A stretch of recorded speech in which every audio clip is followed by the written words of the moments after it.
dito, no? Actually, hindi siya related sa online voting.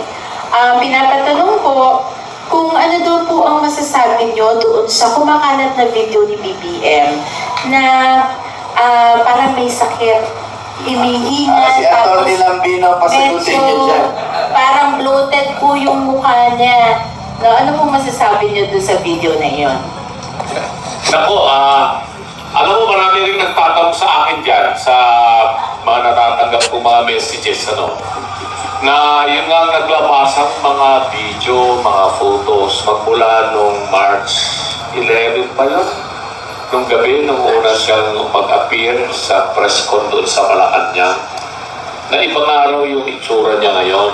Parang namamaga, namamanas, maitim daw. Tapos, kasunod ng mga iba pang naglabas ang mga video, pati raw yung pagdalaw dito ni Defense Secretary ng Amerika, ni Secretary Pete Hegseth, doon sa meeting na ginanap sa Palasyo. Nakaupo lang si Presidente. At yun nga, pag close up, nakikita yung pagkakaiba ng itsura niya doon sa mga video at photos niya last year. At ewan kung kulang sa tulog or whatever, pagod or what. Pero may mga kumakalat na ganyan, marites lang siguro ito, rumor or what.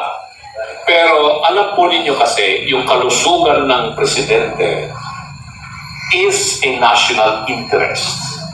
It is even provided in the Constitution under Section 12, Article 7 ng ating Constitution. Check niyo yan, Section 12, hindi ako nagkakamali. That the health of the President is of serious matter.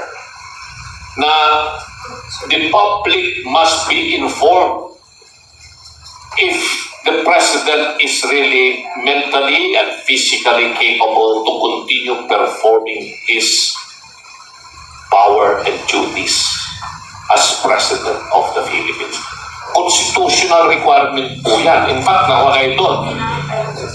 Kailangan malaman ng sambayan ng Pilipino, and there is only one or two persons who can attest to that, ay kailangan yung kanyang, meron naman siguro siyang official physician or the Secretary of Health himself na magsabi na okay si Pangulo or what, no?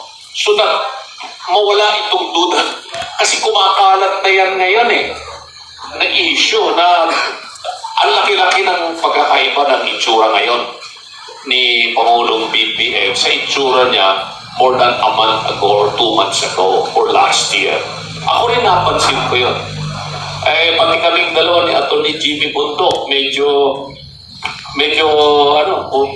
iba na rin yung itsura namin nga dahil sa kampanya, ay medyo maitim na yung aming mga mukha kasi nasusunog, windburn, sunburn.